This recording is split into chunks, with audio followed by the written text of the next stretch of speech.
जी, आज हम 200 KVA John Deere के ऊपर काम करेंगे। इसमें इशू ये आ रहा था कि ये ड्यूरिंग वायर जो है ना, कुछ वायर्स को आग लग गई थी ड्यूरिंग रनिंग जनरेटर पे। जनरेटर चल रहा था तो कुछ तारें वगैरह जो इलेक्ट्रिकल की वायर्स हैं ना, वो हीट अप हुई हैं। तो इसको अब हम चेक करना चाहते हैं कि कहाँ से कौन सी वायर में कौन सी केबल्स में इशू है। कुछ ये ग्रिप्स वगैरह भी हैं, ये जो आपको नज़र आ रही हैं, ये सेंसर की कोई है ग्रिप्स, जो आई थिंक सो पड़ी हुई थी इंजन के ऊपर या टर्बो के पास, जिसको हॉट होने की वजह से, गर्म होने की वजह से ये तारें जल गई हैं। तो जो इसकी ये जो वायर है केबल्स के अंदर से जो आ रही हैं, जो इसकी पाइपिंग हार्नेस है, तो जितनी भी अब इसकी वायर्स हैं वो हमें सारी इसकी ना खोल के तो चेक करना पड़ेगा कि कहाँ कहाँ तक ये फायर जो है इसका स्पार्क किया है। क्योंकि केबल्स तो पड़ी हुई थी टर्बो के पास। अब इसके दो फैक्टर्स हो सकते हैं। फर्स्टली तो इसका ये फैक्टर हो सकता है कि किसी ने इसकी अगर नेगेटिव पॉजिटिव वोल्टेज लगा दी बैटरी की, तब भी ये रिवर्स आ सकती है, स्पार्क हो सकता है। और सेकंड इशू ये भी हो सकता है कि इसमें कि इंजन चल रहा था तो ये कुछ वायर्स ये वगैरह जो है ना टर्बो के पास थी या इंजन के साथ एग्जॉस्ट के साथ लगी हुई थी, जिससे वहाँ पे कुछ तारें मेल्ट हुई हैं, तो जिसकी वजह से स्पार्क हुआ है बाकी तारों में।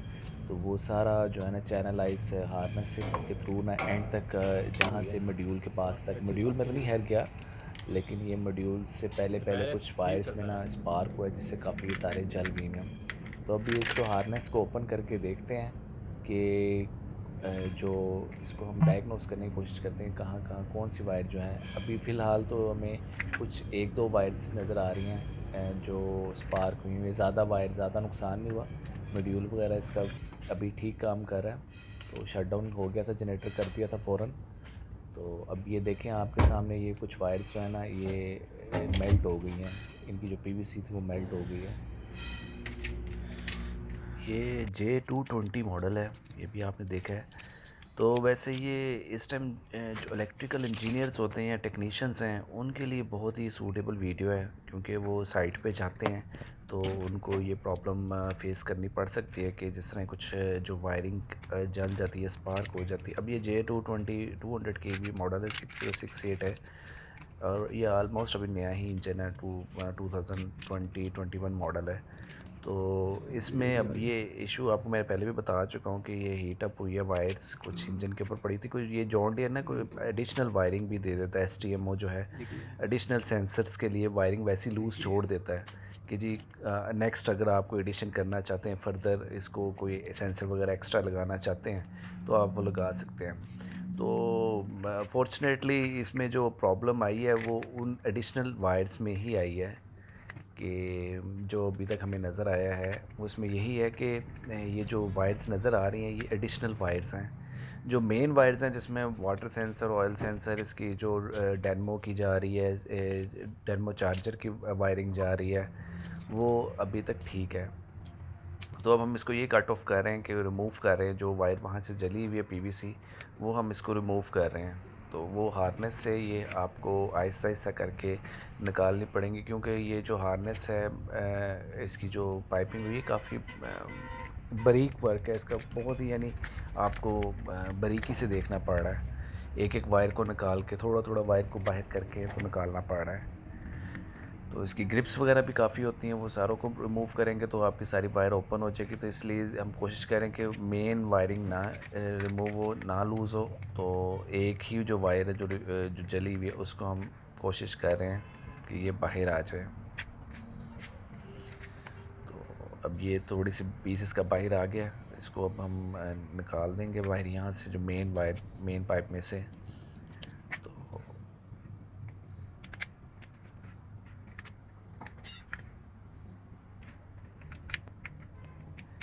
क्योंकि ये वायर्स जो हैं इसकी एंड तक जाती हैं जहाँ पे सारे कनेक्शंस वगैरह हुए होते हैं, तो इसको अब हम मीटर के थ्रू भी चेक करेंगे, क्लम मीटर के थ्रू, कि कोई गलत वायर का ना, क्योंकि जहाँ पे जॉइंट लगा हुआ है वो वहाँ पे वन बाय वन करके हर वायर की जो रेजिस्टेंस चेक करनी पड़ेगी। जिसकी नहीं आ रही होगी रेजिस्टेंस, वो फिर हम रिमूव कर देंगे। तो मॉड्यूल्स से भी हमें थोड़ी सी इसकी चेकिंग करनी पड़ेगी, जो इसकी जो केबल्स आ रही हैं वो मॉड्यूल के थ्रू, वहाँ पे सारा चेक करना पड़ेगा।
अब यहाँ पे जो इसकी वायर है, जो एक्स्ट्रा वायर थी, जो स्पार्क हुई हुई थी वायर, अब उसको निकाल देते हैं बाहर।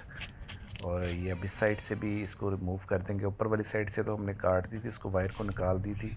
अब ये बैक साइड से भी इसको निकाल दिया। तो अब हम इसकी कोशिश करेंगे कि इसको पैकिंग की तरफ आएँ वापस। वायर को, जो बाकी वायर्स हैं उनको दोबारा से हम पीवीसी पाइप में जो है बंद कर दें इसका, और इसको इसकी वापस जगह पे जो है वो हम वापस हार्नेस को जैसे इसकी फिटिंग बनी होती है उसको लगा दी। ये आपके सामने नज़र आ रही है, जो एक्स्ट्रा वायर स्पार्क वायर थी, वो जली हुई वायर थी, वो जो आपको नज़र आई है, वो हमने निकाल रिमूव कर दी है। अब बैटरी के टर्मिनल्स दोबारा लगाएंगे।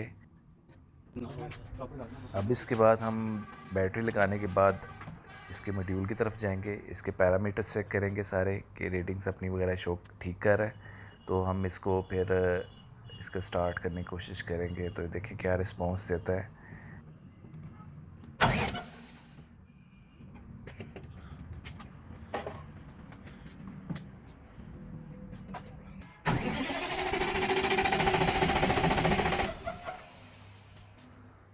यहाँ पे देखें, इसने स्टार्ट करने की कोशिश की है लेकिन इसका फ्यूल प्रॉपर पास नहीं हो सका। ये सेल्फ इसने उठाया तो है, लेकिन प्रॉब्लम ये थोड़ा फील हुआ है कि इसकी जो रिले है ना फ्यूल की, वो भी जल गई हुई है ये स्पार्क होने की वजह से। तो अब ये फ्यूल की रिले जो है हम इसको बाईपास करने की कोशिश करते हैं और इसका फ्यूल पंप ऑन करवाते हैं, ताकि हमें आइडिया हो जाएगा कि ये रिले का इशू भी है इसके अंदर। तो अभी रिले को चेक कर रहे हैं बैटरी के साथ कि ये अपना इसकी जो इसकी रेजिस्टेंस आ रही है कि नहीं आ रही। तो इसके बाद जो है इसकी जो रिले एक और भी साथ लगी होती है, एक्स्ट्रा रिले भी लगी होती है, तो वो आप इसको चेंज करके शिफ्ट करके तो देख लें।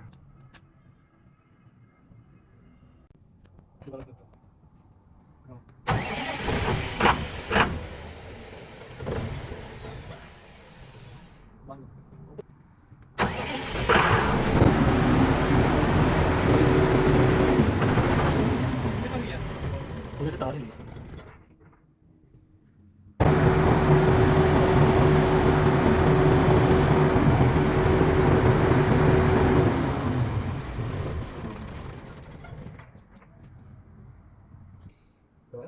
Yes.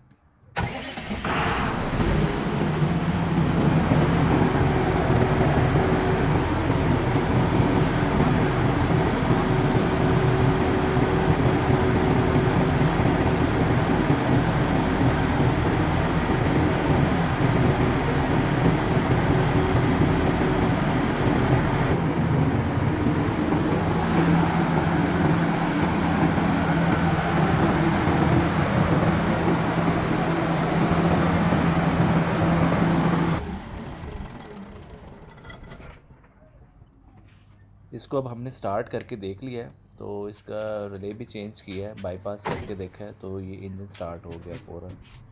तो इसका मतलब यही है कि ये स्पार्किंग की वजह से इसका जो रिले भी थी वो भी जो है ना वो डिस्टर्ब हो गई, फॉल्टी हो गई है। तो बाईपास करके रिले को हम चला रहे हैं तो बिल्कुल ठीक चल रहा है। यानी ये रिले हमें आपको चेंज करनी पड़ेगी। जब भी ऐसा कोई इशू है तो रिले पे भी इफेक्ट हो जाता है।